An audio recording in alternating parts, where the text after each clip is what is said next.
Setelah melaksanakan kuliah kerja nyata KKN selama sebulan di Kabupaten Karangasem, KKN Isi Denpasar resmi ditutup. KKN Isi Denpasar tahun ini dilaksanakan di 4 kecamatan dan menyasar 29 desa. Penutupan KKN Isi Denpasar di Kabupaten Karangasem ditandai dengan penyerahan secara simbolis mahasiswa KKN oleh Bupati Karangasem yang diwakili oleh staf ahli bidang pemerintahan Kabupaten Karangasem dan diterima langsung oleh Rektor Isi Denpasar, Profesor Gede Arya Sugiharta. Acara penutupan juga dihadiri oleh camat dan kepala desa tempat digelarnya KKN Isi Denpasar. KKN Isi Denpasar berlangsung sebulan penuh di 4 kecamatan, yakni Kecamatan Manggis, Sideban, Selat, dan Terendang, dengan menyasar 29 desa. KKN melibatkan 427 mahasiswa Isi Denpasar dari semua fakultas dan program studi.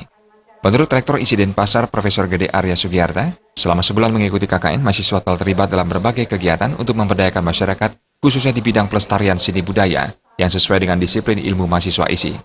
Dengan bekal ilmu yang dimiliki, mahasiswa telah melakukan pelestarian seni, seperti membuat ikon tari bagi desa-desa setempat, melakukan penataan ruang dan lingkungan agar lebih indah, serta promosi pariwisata melalui dokumentasi foto atau video, dan pembuatan website yang membuat berbagai potensi desa. Keberadaan KKN Isi Denpasar di Kabupaten Karangasem disambut antusias masyarakat setempat karena manfaatnya sangat dirasakan oleh warga setempat. Bahkan Bupati Karangasem melalui perwakilannya meminta Isi Denpasar untuk membuka cabang atau kampus baru di Karangasem.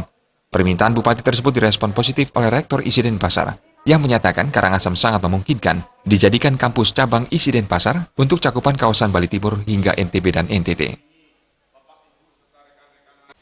Jadi kalau sudah bisa menyiapkan lahan, ya kenapa tidak? Jadi kita juga melihat Karangasem itu cukup strategis ya untuk pengembangan kampus kita ke depan. Biar tidak numplak di Denpasar, ya kita ke timur. Dan Karangasem itu apalagi kita kawasan untuk pengembangan kita kan Bali dan Indonesia Tengah. Dari Bali, Lombok, Sumbawa itu yang belum ada yang menggarap memang potensi keseniannya itu. Jadi lewat Karangasem ini kan nanti saya kira lebih strategis lah daripada di tempat-tempat yang lain. Sementara Ketua Panitia KKN Isi Denpasar Ida Ayu Trisnawati mengatakan, dampak KKN yang paling dirasakan masyarakat di desa-desa adalah lahirnya maskot tari masing-masing desa sebagai kebanggaan warga setempat yang didesain oleh mahasiswa.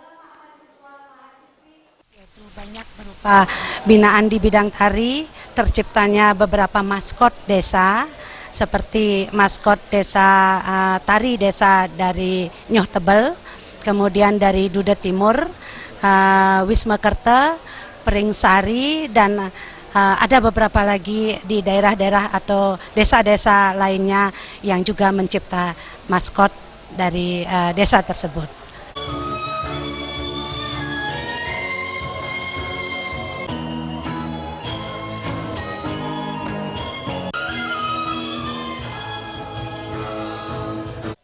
Tarian maskot beberapa desa binaan KKN Isi Denpasar turut dipentaskan pada acara penutupan KKN Isi Denpasar yang ditarikan oleh gadis-gadis desa setempat dan mendapat sambutan meriah para undangan. Ria Bali TV.